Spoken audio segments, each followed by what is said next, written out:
அனைவருக்கும் வணக்கம். அதிகாரம் 37 அவா அறுத்தல். குறள் 361. அவா என்ப எல்லா உயிர்க்கும் எஞ்ஞான்றும் தவா பிறப்பீனும் வித்து. இதன் பொருள், எல்லா உயிர்களுக்கும் எந்த காலத்திலும் அழியாமல் வரும் பிறவி துன்பத்தை உண்டாக்குவது ஆசை என்னும் விதையே. குறள் 362.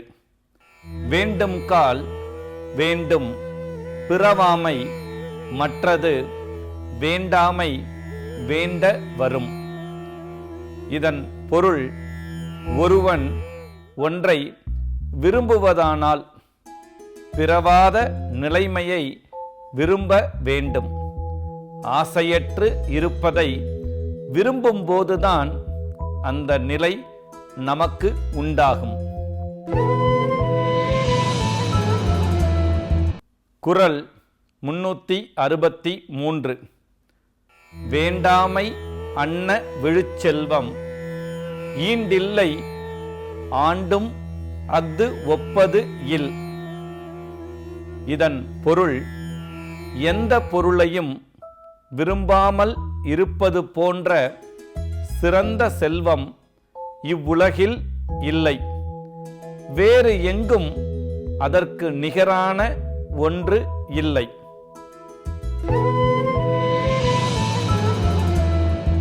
குறள் 364. தூய்மை என்பது அவாவின்மை மற்றது வாய்மை வேண்ட வரும். இதன் பொருள், தூய்மை எனப்படுவது எதன் மீதும் ஆசை கொள்ளாமை. அது வாய்மையை விரும்புகிறவர்க்கே வாய்க்கும்.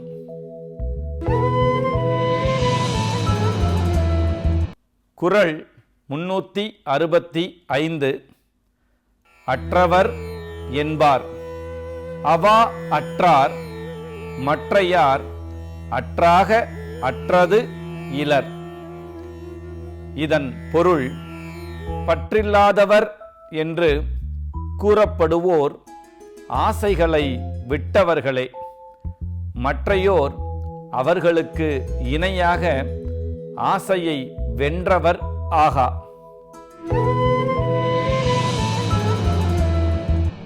குறள் 366. அஞ்சுவதோறும் அரணே ஒருவனை வஞ்சிப்பதோறும் அவா. இதன் பொருள், ஆசை ஒருவனை வஞ்சித்து கெடுக்கும். எனவே ஆசையை அஞ்சி விலகுவதே அறமாகும்.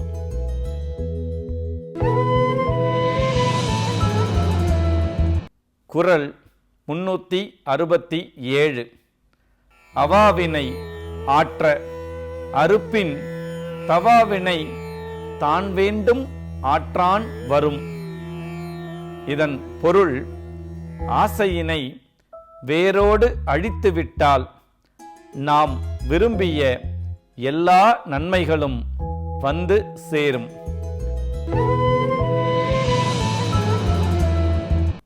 குறள் 368. அவா இல்லார்க்கு இல்லாகும் துன்பம் அஃதுண்டேல் தவா அது மேன்மேல் வரும். இதன் பொருள், ஆசை இல்லாதவர்க்கு துன்பம் இல்லை. ஆசை இருந்தால் எல்லா துன்பங்களும் மேன்மேலும் வந்து சேரும். குறள் 369. இன்பம் இடையறாது ஈண்டும் அவாவென்னும் துன்பத்துள் துன்பம் கெடின். இதன் பொருள், பெரும் துன்பம் தரக்கூடிய ஆசை இல்லாது போனால் இன்பம் தடையில்லாமல் வந்து சேரும்.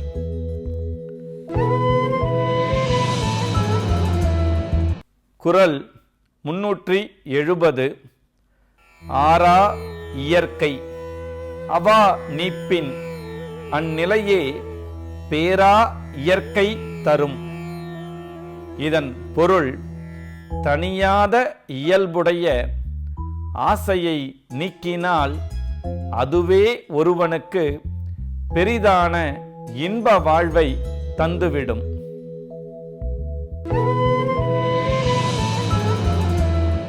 அதிகாரம் 38.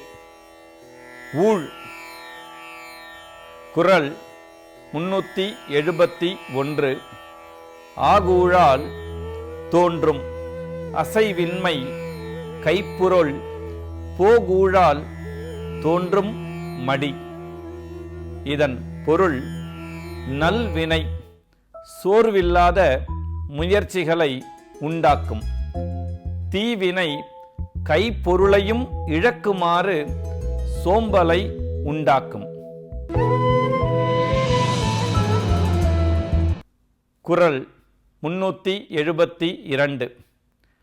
பேதை படுக்கும் இழவு ஊழ் அறிவகற்றும் ஆகல் ஊழ் உற்ற கடை. இதன் பொருள், இழப்பினை செய்யும் ஊழ் அறியாமையை உண்டாக்கும். ஆக்கம் தரும் ஊழ் அறிவை பெருக்கும். குறள் 373.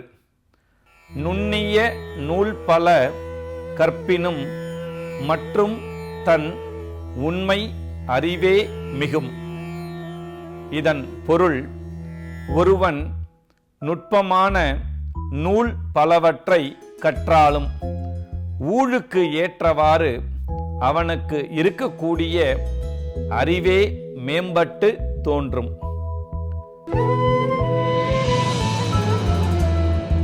குறள் 374. இருவேறு உலகத்து இயற்கை திருவேறு தெல்லியராதலும் வேறு. இதன் பொருள், உலகம் இருவேறு இயல்புகளை உடையது.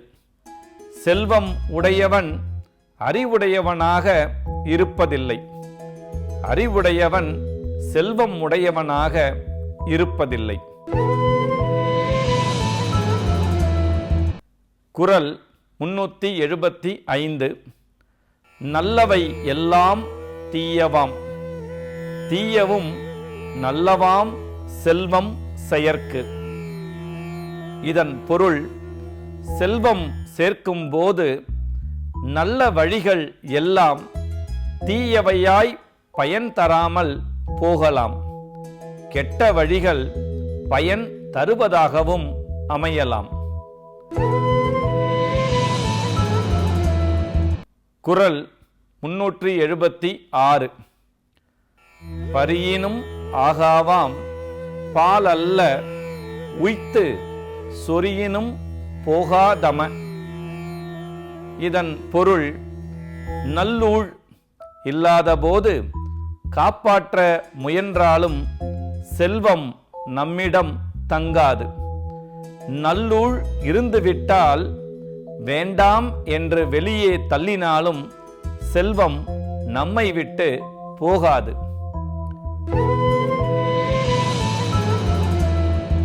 குறள் 377. வகுத்தான் வகுத்த வகையல்லால் கோடி தொகுத்தார்க்கும் துய்த்தல் அரிது. இதன் பொருள், நல்ல நெறியில் வகுத்தவன் அமைத்த வழியில் பொருளை தேடிக்கொள்க. இல்லையென்றால் கோடி கோடியாய் சேர்த்தாலும் அவை பயன்படாமல் போய்விடும். குறள் 378. துறப்பார் மண் துப்புரவு இல்லார் உரற்பால ஊட்டா கழியும் எனின். இதன் பொருள் வாய்த்த பொருள்களும் அவற்றை அனுபவிக்கும் விதமும் நமக்கு அமையாத போது துறவே நன்று என்று கருதவும் கூடும்.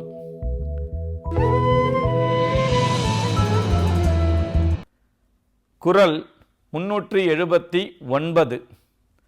நன்றாங்கால் நல்லவா காண்பவர், அன்றாங்கால் அல்லற்படுவது எவன்?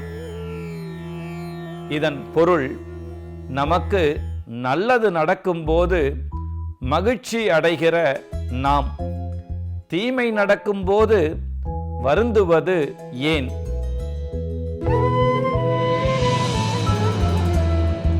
குறள் 380. ஊழிற் பெருவழி யாவுள, மற்றொன்று சூழினும் தான் முந்துரும்.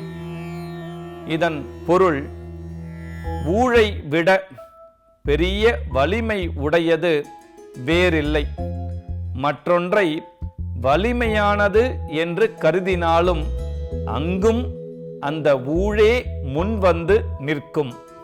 நன்றி, வணக்கம்.